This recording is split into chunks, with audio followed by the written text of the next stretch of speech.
Welcome, everyone. A few administrative matters before we dive in. Please note that this talk is being recorded and will be posted online on the SWOT Talks page in 2 to 3 weeks. During the presentation, if you have any questions for our speaker, please use the Q&A feature to submit them, not the chat feature, and share your name and class here as well. So,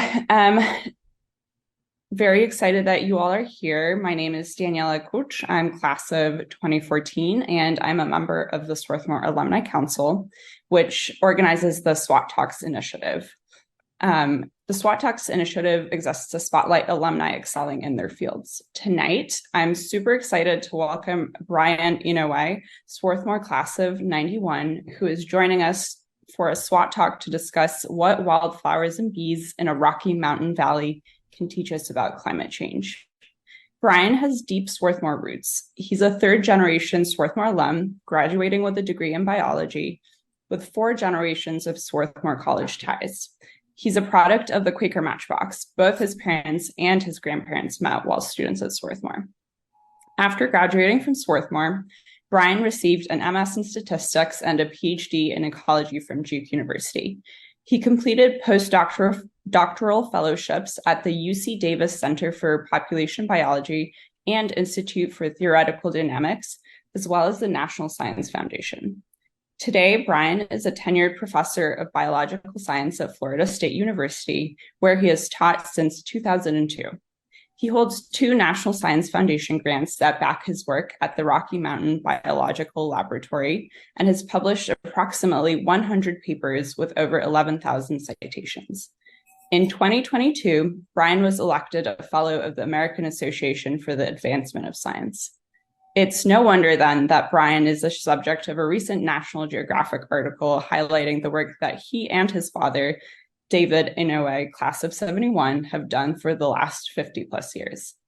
Please join me in welcoming Brian as he shares with us the important research that Brian, his father, and Brian's wife, Nora Underwood, a fellow liberal arts college alum, have dedicated their lives to. With that, I will now turn it over to Brian. All right. Thank you, Daniela, and thanks to the Alumni Council. It's been fun to prepare for this talk, and I hope that you enjoy it. And although it's just my name on the title slide, this really is a huge collaborative project. My wife, Dr. Nora Underwood, and of course, it was started by, amongst others, my father, David Inoue, class of 71. So with this title, what can we learn about, well, what can bees and flowers teach us about climate change? Really, what I'm mostly going to talk about today is phenology. So phenology is the timing of biological events during a year or during a growing season. So for this cartoon tree, we have a flowers at one time of year and then leaves at another time of year. In the fall, the leaves might turn color and fall off, and then there's the winter. So phenology is this timing. It's been described as nature's calendar, things like when cherry trees bloom, when a robin builds its nest, when leaves turn color in the fall. That's from the USA National Phenology Network. But it's actually of interest to people in a bunch of areas. There's agriculture and fishing. There's corals that spawn according to a calendar. So phenology, these events that happen at some time of year, important events during an organism's life cycle, is something that you can study in many, many different kinds of ecosystems and many species. Phenology has also been something that humans have been interested in for a really long time. These are pictures from caves in Europe. Cave paintings are more than 30,000 years old. And there's a recent paper that has suggested that when early humans were making these drawings on cave walls, partly they were actually documenting phenology. Many of these paintings of fish, of reindeer, of extinct aurochs, ancient cows, and other animals contain dots next to them or other markings. And archaeologists have suggested that these are actually to indicate on a lunar calendar during which months are fish spawning or are animals migrating or giving birth. It's quite possible that the earliest written records that we have as humans were keeping track of the phenology of when did things happen. If you're living off the land and need to know when do animals pass through or when do the fish arrive, it's really important to know something about the timing of these events during the year. So it's easy to be interested in phenology. It's something people have been tracking for a very long time.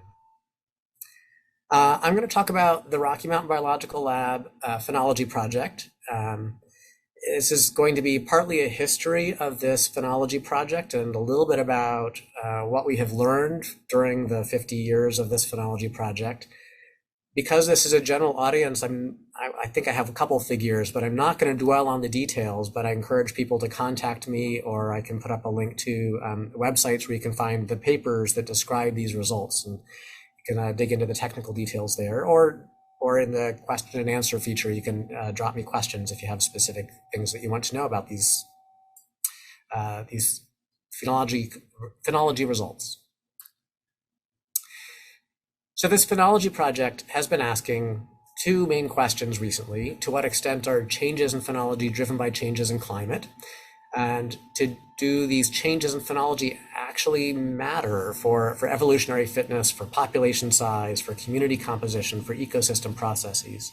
Because we can document phenological changes, but then the next step has to be, if we know phenology is changing, things are changing their timing as the climate is changing, does it matter? What are the consequences of those phenological shifts? Another theme to this talk is that this is a story about the value of basic science and natural history, and it's also a story about the way questions change as science progresses, as we learn more about how the world works. So the Rocky Mountain Biological Lab is out in Colorado. As a reminder, there's Colorado out in the western US. And within Colorado, here is the location up in the mountains at about 9,500 feet on the western side of the Continental Divide, so on the west slope. So it's a field station it's montane. It's actually at a valley floor, even though it's 9,500 feet. And it's a relatively green, wet area because it's high up and because it's on the west slope of the Continental Divide. So here's a view looking down at this Rocky Mountain Biological Lab, which is the site of a former silver mining boomtown. So back in the 1880s, 1890s, there was a community of miners living in this area. When the market crashed, they all left, and the abandoned town site and all of its contents were bought by a biology professor to turn into a field station. So he paid a few $100s in back taxes to own this entire abandoned mining town, and then invited biologists from around the country to come spend their summers there doing work in a high elevation environment, in a fairly pristine and protected environment. This former silver mining town site is surrounded by a landscape that is largely US Forest Service and mostly protected. So it's a nice place to do research. Currently, the lab houses about 200 researchers during the summers, and then the population drops to about 3 or 4 in the winters.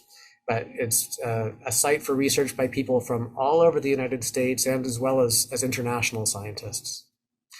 In preparing some slides for today, I realized that there's actually been a long history of strong connections between Swarthmore and the Rocky Mountain Biological Lab. So this is Dr. Robert Enders, who was an early biology faculty at Swarthmore. He was there from 1932 to 1970. He was chair of the biology department for many of those years.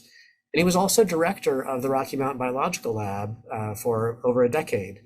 So I have memories of him after he'd retired as director, but was still spending summers out at RMBL. And that looked like, just like you see in this photo. I remember this amazing shock of silver hair, and he was charging up and down the mountains and still full of energy. So perhaps because he was director of RMBL, Dr. Enders established connections between Swarthmore and the Rocky Mountain Biological Lab. So there's at least these other Swarthmore biology faculty who spent some of their career doing research at RMBL. Ken Rawson in the 1960s, Greg Florent in the 1980s, Sarah Hebert Birch worked at RMBL as a grad student. And I believe there are other Swarthmore biology faculty that also, at some point during their career, spent summers at the Rocky Mountain Biological Lab and worked there. And of course, many Swarthmore alumni, not just my father and myself, but lots of Swarthmore alumni and students have also worked there. But it was Dr. Enders who was responsible for both of my parents going to RMBL. So this phenology project began in June of 1973. My father was a graduate student at the time. He was studying pollination biology, and there was a late snowfall. It's not that unusual for snow to fall in June, but there was a snowfall. And because of that, it was an opportunity for graduate students to gather for tea and cookies and discussion in one of the cabins up there. It was hosted by a professor from the University of Arizona who worked on hummingbirds, Dr. Bill Calder. So these people, my father, David Inouye, class of 71, my mother, class of 69, and a few other people who at the time were interested in pollination biology, decided that they would begin a project setting up plots and counting all of the flowers in those plots. So the question they had in mind at the time was something like, how do the resources for pollinators vary across the growing season? So you've got hummingbirds and long-tongued bumblebees and short-tongued bumblebees. They're all excited about different species of flowers depending on how they feed on the flowers. And they wanted to know, what are the resource pulses available as different species of flowers come in and out of bloom during the course of the summer? So they were tracking flowering from the point of view of what's available for pollinators. So we still track that phenological cycle of flowers that are available at different times during this growing season, during the short summers up there, for things like the bumblebees that are excited about different species.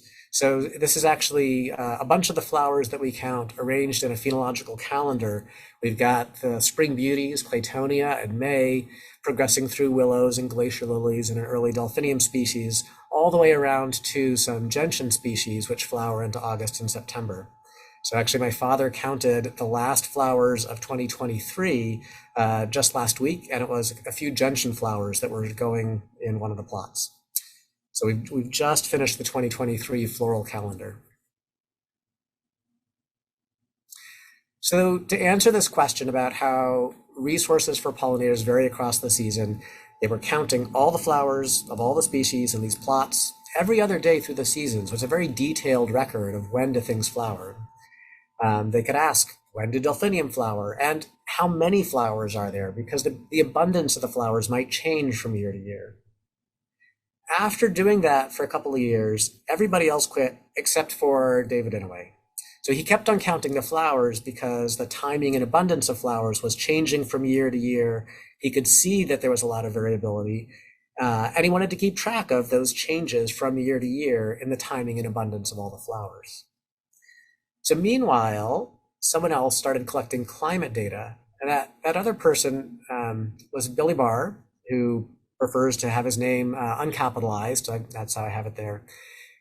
In 1972, he went out to Gothic and had just finished college and decided to stay. So essentially, he moved into an abandoned Forest Service shack, a one-room shack, and just never left. He now lives in a nice insulated, solar-powered, off-the-grid house, but he's still there, still taking observations every day. So Billy Barr was out there year-round, and he was taking data in these notebooks. He would write down how much did it snow today, how cold was it today, how warm did it get, and he was also taking natural history notes. What birds did he see? When did he see animals reappearing after they hibernated in the spring? So in Billy's notebooks, he had a lot of detailed data about climate and some data about phenology, like the timing of when does the first marmot emerge from hibernation, when does the first ground squirrel emerge from hibernation and start running around above the ground, when did he see the first butterfly of different species, things like that. So about 20 years after my father had started counting flowers in the late 90s, David and Billy realized that they had these complementary data sets and that they were relevant to documenting the effects of climate change. So Billy had all these detailed notes in his notebooks.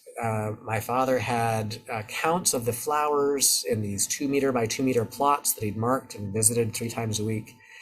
And this was early in the days of thinking about climate change.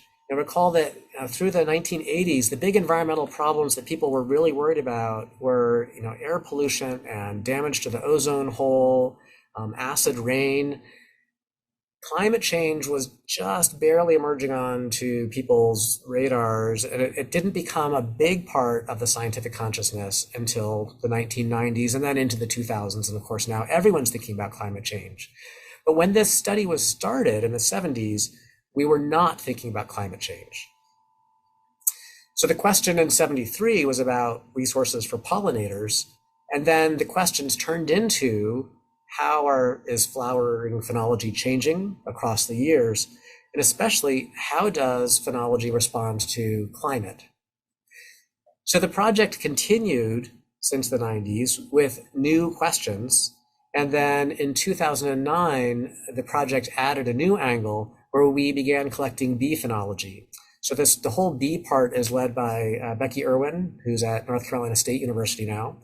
And she's been recording for the last 14 years data on bee phenology and bee abundance and bee diversity.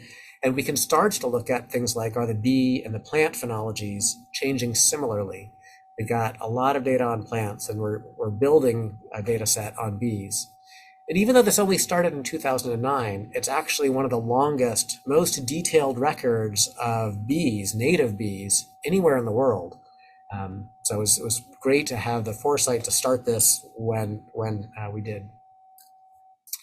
And then I guess I formally joined this project in 2014, but in 2019, as my father had retired, my wife, Nora Underwood, and I became lead on this project, and we added new questions as we pitched proposals to the National Science Foundation to keep this project going.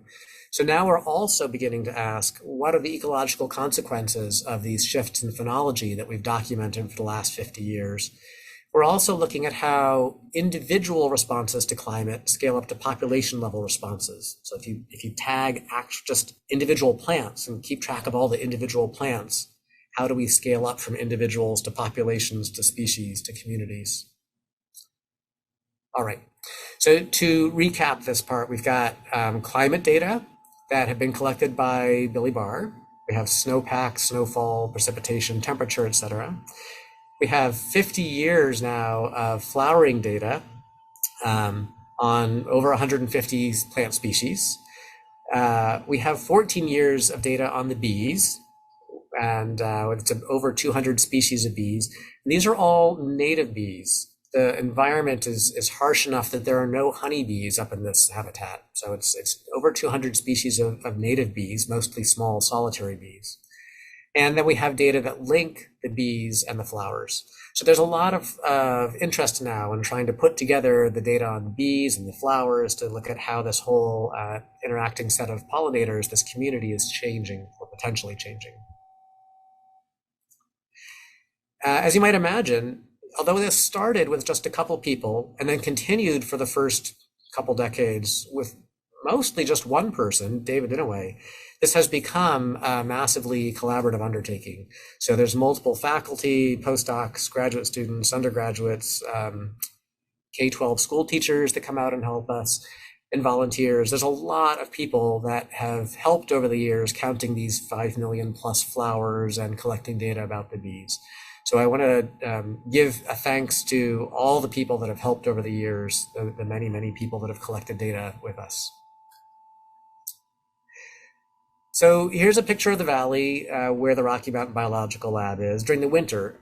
And this might be hard to imagine if you live in some place that's warm, but this is an environment where there's snow, sometimes deep snow, for about 6 months of the year. We know that the climate is changing globally. We know that weather patterns are shifting, and on average, the Earth is warming. I'm going to start by showing you a few data slides to look at how the local climate is changing at the RMBL, the Rocky Mountain Biological Lab, and then I'm going to put that together with some information about the flowering. So it turns out that total winter snow at the RMBL is highly variable. On average, it has not actually been changing, at least not at that elevation. It's not declining yet. And there's a weak signal of earlier snowmelt, the snow disappearing a little bit earlier in the year, perhaps due to slightly warmer springs or things like dust storms, where dust lands on the snow in the spring, dust blowing up from lower elevations lands on the snow and causes it to melt out a little sooner. We are seeing signs of warmer summers at the Rocky Mountain Biological Lab, and highly variable rainfall, but no change in average rainfall. So we see tons of climate variation and some directional changes, with a little bit of warming being the dominant signal there. But because the climate is so variable from year to year, that variation in precipitation and snowmelt and in temperature, it gives us great leverage for looking at the effects of climate on phenology. So does the climate affect phenology? Yes, it absolutely does. And this is something that has been shown now for hundreds of species around the world, many different places, and it's also true in the Rocky Mountains. So when snowmelt is earlier, plants start blooming earlier. This is a slide showing data for spring beauty, Claytonia lanceolata, this cute little flower, with the day of the year of bare ground, which can happen anywhere from late April to early June, depending on how much snow there is the previous winter. And then the day of year when we see the first flowers. And you can see there's a fairly tight relationship here, a strong correlation between the two. The spring beauty can pop up just as the snow is melting. So there's a very tight relationship between when the snow disappears and when we first see flowering. In fact, in this view of the valley as it's beginning to melt out in the spring, there are already spring beauty open and flowering in those bare patches, and there's some early bees visiting those flowers, even though a lot of the valley floor is still covered in snow.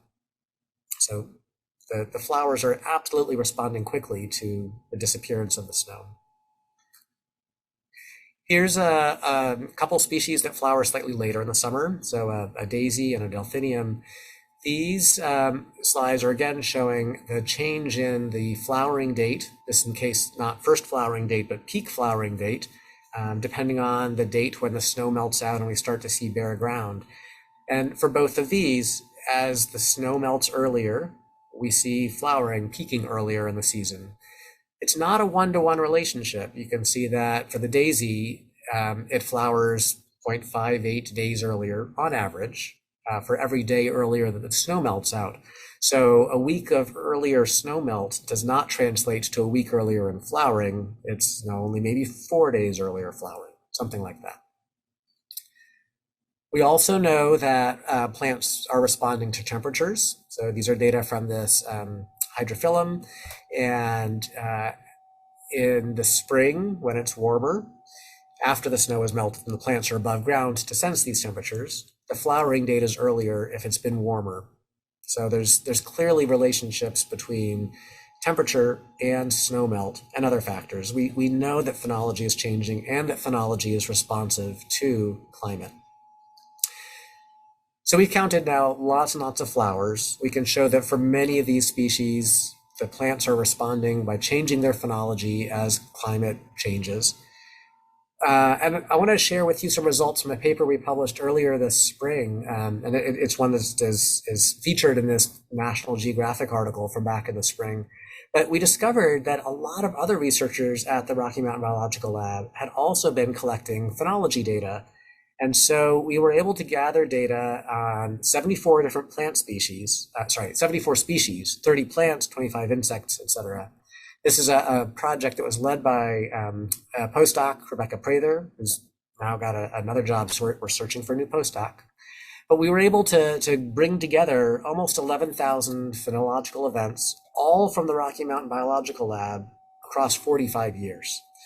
So these are some of the species for which we were able to gather data, ranging from butterflies and burying beetles to hummingbirds and ground squirrels and marmots. So we have a lot of data on phenology.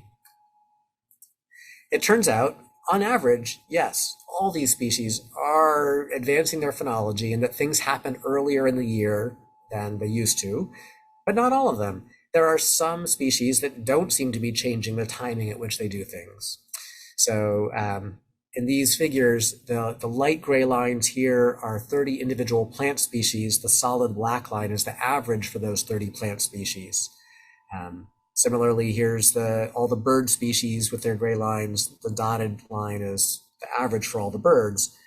It turns out birds are not advancing the time at which they first show up at the Rocky Mountain Biological Lab the way plants are flowering earlier or insects are emerging earlier. And we think this is partly because these birds are all migratory. And so their timing of migration is actually driven, at least in part, by where they're coming from, the climate, wherever they're spending their winters, and not necessarily what's going on up at the high elevation Rocky Mountain Biological Lab. So I'm going to show one or two more data slides. And in order to interpret those data slides, I want to introduce this idea that we can measure the sensitivity of a species' response to the climate with a slope. If I, for example, were to relate spring temperatures to the day of year of first flowering and plot different years on this graph, and then fit a linear regression to those, the slope I'm going to measure with this parameter beta. And in this case, that relationship is a negative slope, meaning that in hotter temperatures, these plants would flower earlier. In cooler temperatures, they would flower later. But if that slope is steep, then the value of beta is large and negative. If there's no slope, the value of beta would be 0, meaning that whatever species I'm plotting here is not responding to temperature at all.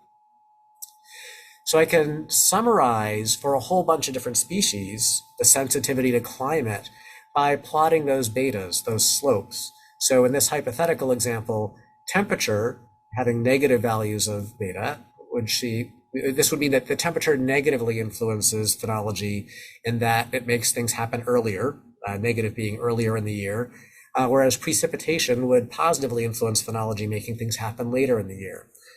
So for example, in a wetter summer, things might happen later. In a drier summer, things might happen earlier. That would be a positive slope and therefore positive betas on this figure.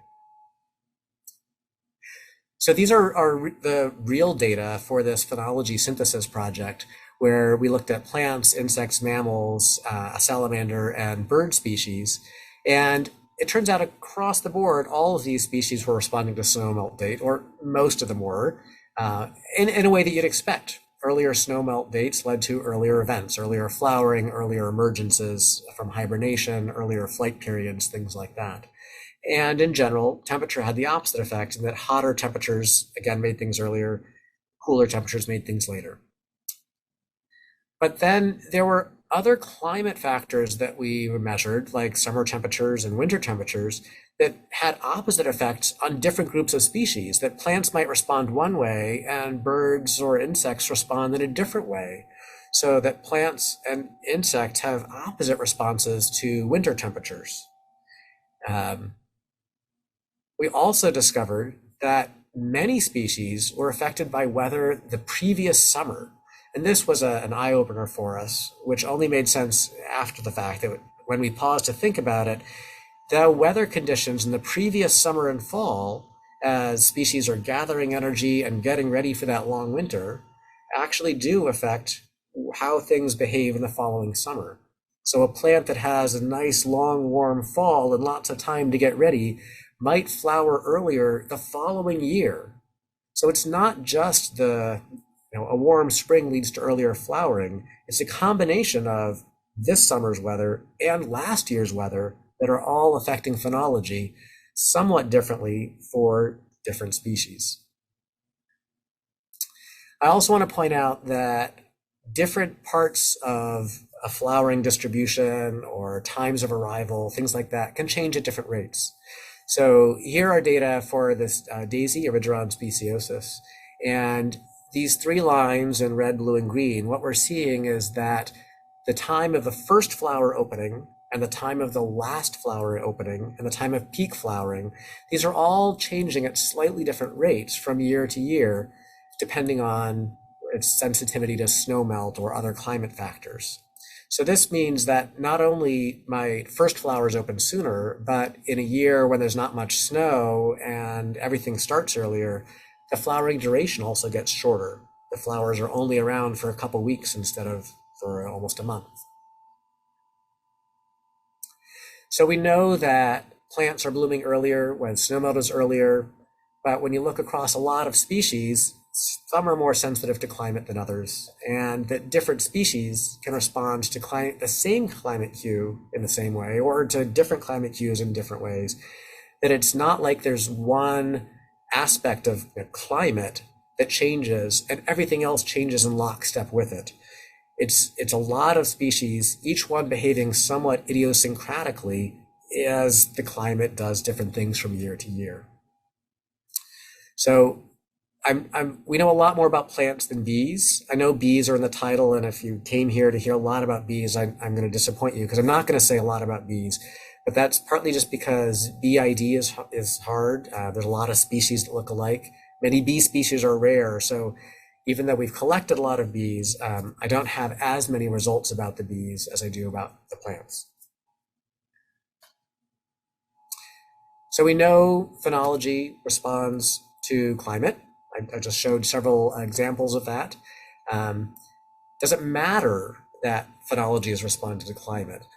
If a plant is changing its time of flowering and flowering earlier in a warm spring, does that matter? And the punchline there is yes, it matters. And for a variety of reasons, I'll give you one example that sometimes there are late frosts. So maybe it's not always a good idea to flower early in response to a warm spring if it makes you vulnerable to, or if it makes a plant species vulnerable to then a late frost that would kill a bunch of flower buds. So at this high elevation site, it can get cold well into June. So here's an example from 2001, 13 June, we had a late snow and a hard freeze, and it got quite cold the night before this picture was taken. And when that happens, a lot of plant species will have started to make their flower buds, and then those buds get frozen and die. So here's a picture of a meadow that at this time of year was full of the aspen sunflower, Helianthella quinquenervis. And it's a beautiful meadow covered in these sunflowers. And this was a year with no late frost. Here's the same meadow taken at the same time of year, but this was a different year, a year that did have a late frost. And so all the developing buds of that sunflower were killed by that frost, and the same meadow just looks really different. Now, I want to reassure people that this is a long-lived perennial sunflower. So even though we don't see flowers in that meadow in this picture, the plants are still there. They do get to try another year. Now, you might not care about wildflowers as much, but agriculture is also affected by phenology and late freezes. So in years when there's a warm spring and fruit trees start to flower earlier, sometimes those flowers or developing fruits are vulnerable to a late freeze that can damage crops. This is definitely a problem in Colorado, where this picture comes from, and a year when there was a late freeze and a large percentage of the peach crop was lost, leading to higher prices for consumers wanting peaches. So these phenological shifts by plants, making them vulnerable to late frosts, is important not just in natural plant communities, it's very important in agriculture as well. So we know that phenology should matter, that the fact that so many species are changing the timing of their activity, changing the timing of flowering, things like that, it should matter. There should be consequences. Maybe a species that doesn't flower earlier when snowmelt is early, that would be able to avoid frost damage. Or maybe a species that flowers earlier in response to warmer temperatures gets more pollinator visits. It might be good to respond to the climate in a really sensitive way. Or it might be important for individuals to all respond the way their neighbors do, because an individual that flowers extra early, if other individuals in that population don't, might miss out on having potential mates if it's flowering out of sync with other individuals of that same species. So we do think that there ought to be important ecological consequences to changes in phenology. It turns out we know surprisingly little about what these consequences are and how big these consequences are. There's a lot of work documenting changes in phenology, not just from this Rocky Mountain Biological Lab phenology project, but from around the world. And just a little bit of work on what are the consequences of these phenology shifts. But this is our ongoing work. This is what I'm excited about trying to push forward now, is to dig more into these consequences so that we can move beyond documenting phenology changes and think more about what are the potential consequences that we need to plan for or somehow adapt to and think about mitigating. But I don't have those answers today, so perhaps invite me back in a few years and I'll be able to tell you more about that part of it. So I'm going to wrap this up with some conclusions that, yes, we know phenology is changing, but changing in different ways for different species. Not all plants and animals are equally sensitive to climate and shifting their activity patterns at the same rate. But the full consequences of these phenological responses to climate change are yet to be determined. We're just beginning to dig into these data and collect new data as part of this project that will let us answer those questions. And I also want to return to that theme that this is an incredible long-term project, one of the most detailed long-term records of phenology in the world, a premier example. And yet it started for completely different reasons, that it was a basic science question about resources for pollinators and also some beautiful natural history observations, documenting what's going on in the world from year to year and wanting to take careful notes about what's going on in the world, which 50 years later has turned into a project that couldn't be envisioned when people started collecting these data. So I just like that message that so often in basic science, we don't know what will happen a decade or two from now, what it is that we'll wish we had learned. I'm going to close with a quote from my wife, Nora Underwood. This is a quote that made it into that National Geographic article, but she said, "We've forgotten what we used to do, which is watch, just observe things. I hear it at meetings. Everybody now wishes they'd started counting things 50 years ago." So I feel really, really lucky that 50 years ago, my father started counting things. My father and my mother and some colleagues started counting things, so that when I got to a point in my career where I was wanting to shift my research program around and I was excited to go back to Colorado, I could build on that amazing foundation of decades of data that he and other people had been collecting. And it was just a real treat for us to step into the situation where you can build upon decades of research by people in this amazing community. So I think I'll stop there and answer questions and we can have a discussion. Thank you so much, Brian, for sharing with us. That was incredibly fascinating, and we got several comments from people in the Q&A just thanking you, including from Mimi Dick Rosenthal, class of 1963, who spent 2 summers with Bob Enders studying changes in mammal populations, and then also Mike Forster Rothbart, thanking you and your father as well for the research that you've done and for sharing it with us today. I'm so glad to hear from other alumni that had spent time at RMBL and that knew Dr. Enders. That's great. Yeah, fantastic. So we are getting some questions that I am going to scan, but I guess just very tactically, and I'm going to build this into a little bit of a broader question, but I'm assuming all of the handwritten data that has been collected over the years is now part of a broader data set and is being analyzed with more modern tools. I guess, how has the evolution of technology influenced your work, if at all? It seems still very heavily manual and requires a lot of love and attention. So I'm curious if any technical changes have affected your project, if you foresee that happening in the future, or if it's still very much a manual process. Yeah, so it is, and I think will remain very much a manual process. So when we visit these plots, we are counting, well, we call them, we're counting open flowers, but really we're still trying to think like a bee or a hummingbird or a butterfly and ask, is this a flower that would be worth visiting? Or from the plant's point of view, is it going to be receptive? Is it ready to produce pollen or receive pollen? Not just is there color in the petals, for example. And so a lot of these flowers, especially some that are small or hidden under other layers of vegetation, I think there's no good way to use technology to evaluate, is this a good flower that a bee would be interested in, without actually looking at it and having a little bit of botanical knowledge.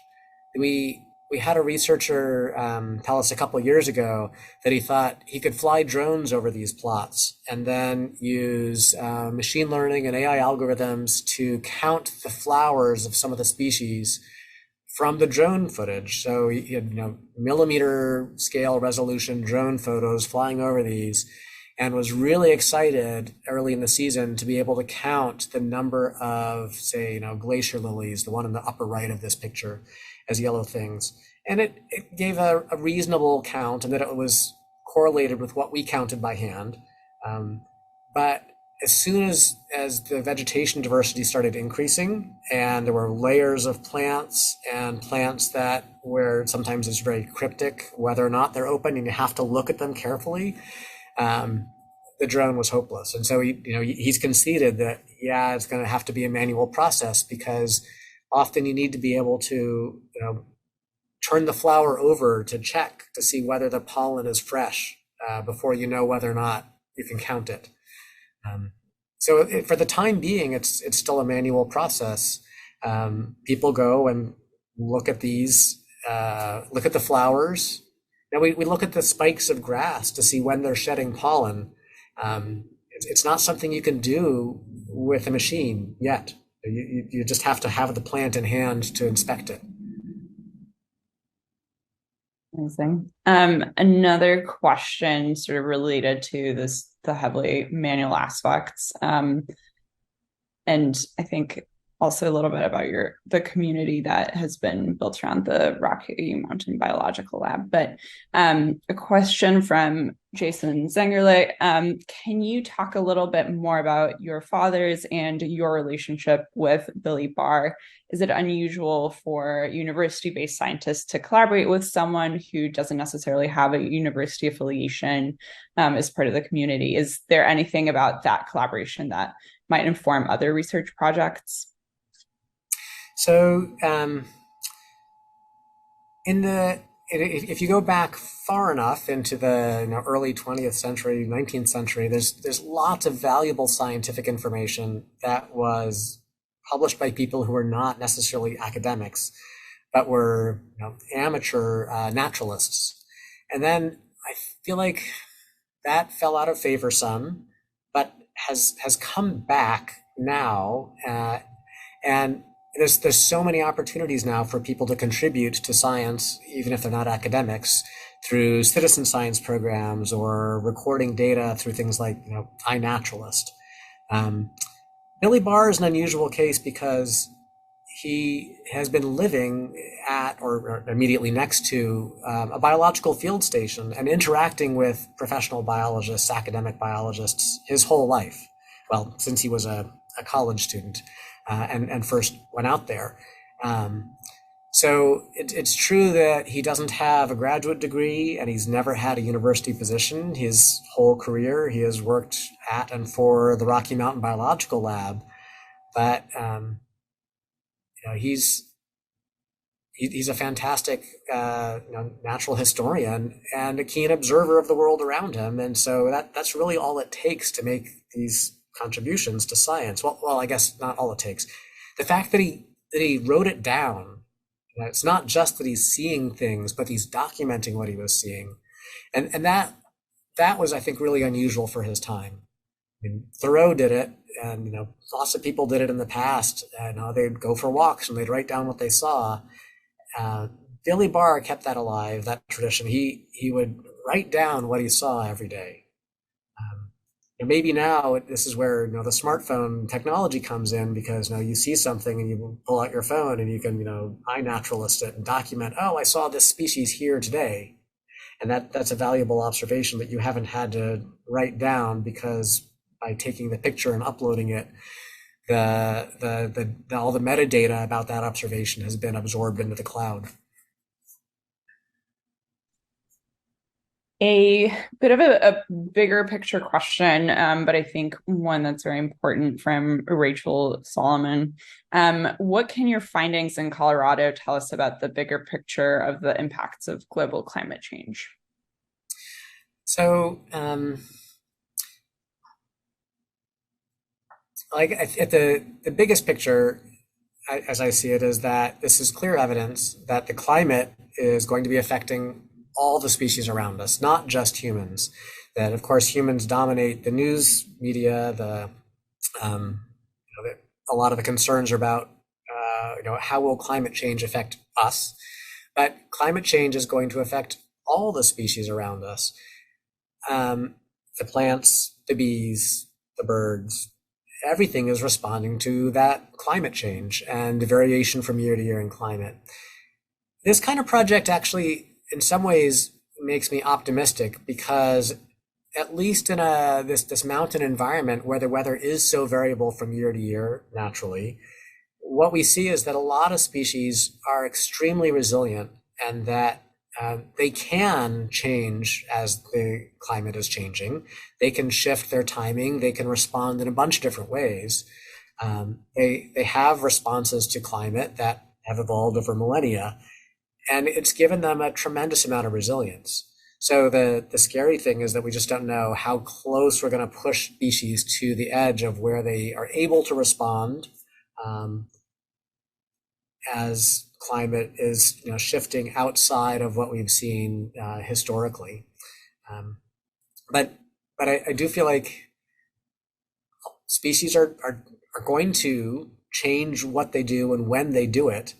And we're going to start to see novel kinds of interactions, because two species that didn't used to overlap in time, now they'll bump into each other and get to interact in ways that we haven't seen before.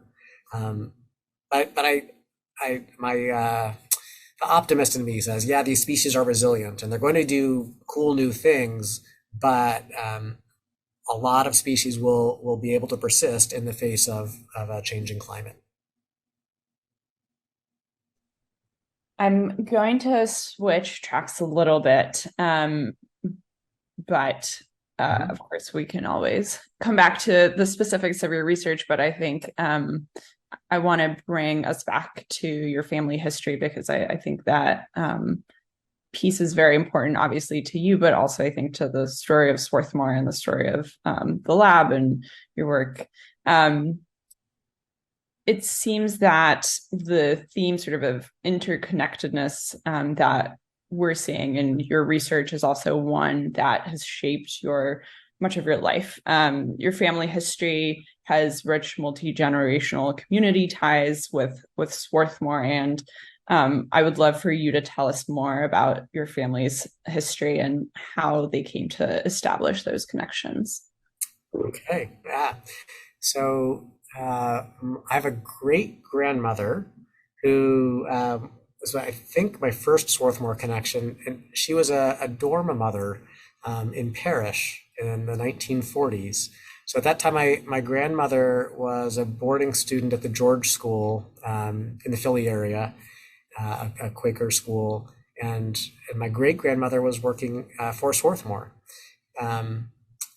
My grandmother then attended Swarthmore. That'd be Eleanor Inouye, class of 47, I believe. My grandfather, William Inouye, class of 44, he and his brother and sister all arrived at Swarthmore in an unusual way. So my grandfather's family is Japanese American. They were living in California when Pearl Harbor was bombed. And so he and his family were all sent to an internment camp.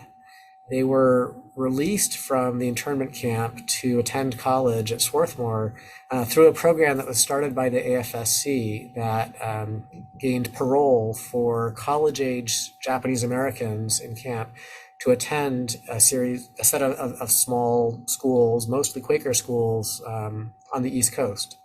So he and his brother and sister were able to attend Swarthmore while paroled.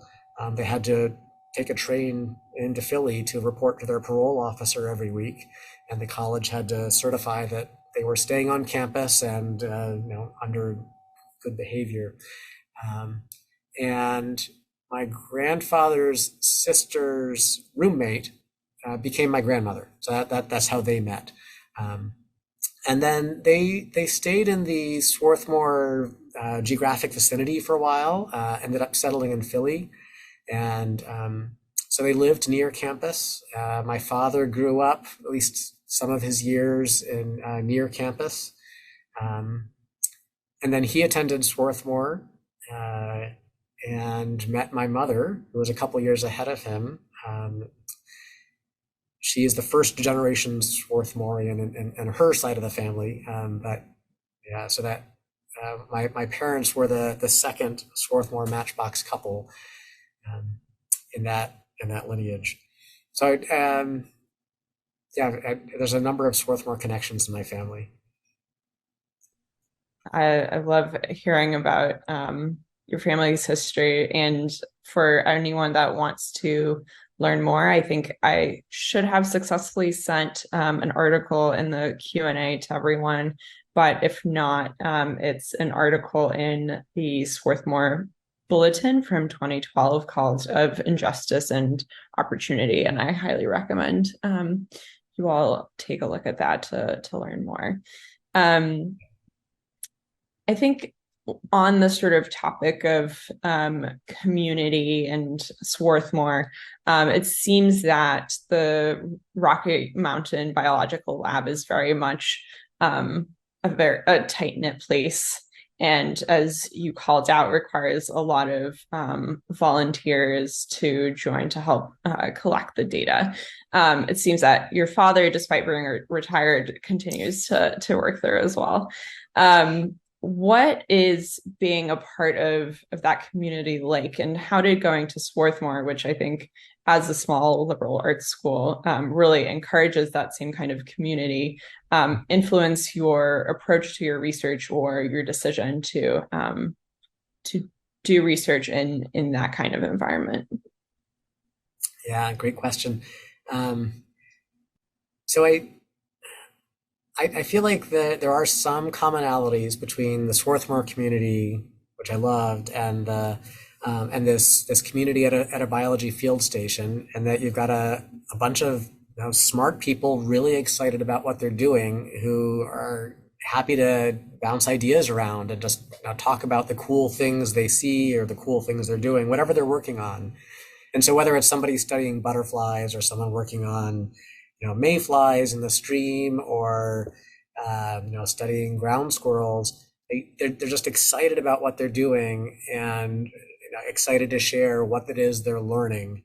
And that's something I remember from Swarthmore, is talking with people in my dorm and friends that were other majors, but they were excited about what they were hearing in classes, excited about what they were learning, and wanting to share ideas.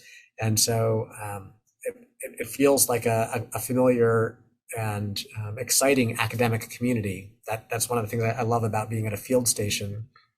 But it also means that the science is not, it's not one person off working by themselves trying to have brilliant ideas. It's groups of people collecting data together in the field. So working with graduate students and undergraduates and research assistants. But also groups of people working in different systems that get together in the dining hall and just share their love of biology, their love of ideas. So I think there are some commonalities, and for all I know, the fact that Dr. Enders was director of the lab and establishing some of the traditions there in the 50s, 60s, and 70s, it might be that his influence actually did shape some of the culture of that field station, and that would lead to commonalities between Swarthmore communities and the Rocky Mountain Biological Lab. I'm speculating there, but it's plausible. Highly likely. I know we only have 3 minutes left, so I think I would love to bring it back to your research. Tell us what's next. I know you said it's a little bit TBD at the moment, but I am curious if you have any particular plans for where to take your research. Something I'd mentioned to you that I'm excited about is Nora and I are planning to go on sabbatical next year to be in Sweden. And we've learned about, through some colleagues in Sweden, a long-term phenology database in Sweden that runs from the 1870s up through the 1950s. And so it was a program that was set up by someone in the Swedish government who printed out little postcards and asked people to fill out these postcards with their observations and then mail them back to him. And they were sitting in a library at the Royal Scientific Institute in Stockholm for decades. And they've only recently been sort of gathered together. They're digitizing these and trying to extract the information from them. But this is one of the earliest citizen science projects that I know about, and one of the earliest phenology projects I know about, because to get data from the 1870s is pretty amazing. So we're excited to work with some colleagues in Sweden on a different long-term phenology database, looking at plants and records for birds from the 1870s on, and then think about whether we can forecast from 100-year-old data things that we're seeing today, or whether modern climate conditions and modern ecological communities are so far outside the realm of what was happening from 1870s through the 1950s that we're just in a new state. Because I think that'll help us think about whether the forecasts that we're making now, trying to project 50 years into the future, are likely to be reasonable, or if we need to be even more cautious about how do we project into the future based on what we're seeing these days. Impeccable timing. Thank you so much, Brian, for this fascinating presentation and conversation and taking the time to share your work with us today. Thank you, everyone else, for attending. And I hope you all have a great evening. I'm sorry if my talk went too long and we should have had more time for conversation. But if people have additional questions or want to reach out, it's easy enough to find me through my name and Florida State University. So I'm happy to engage with additional questions later. Thank you. All right. Thanks.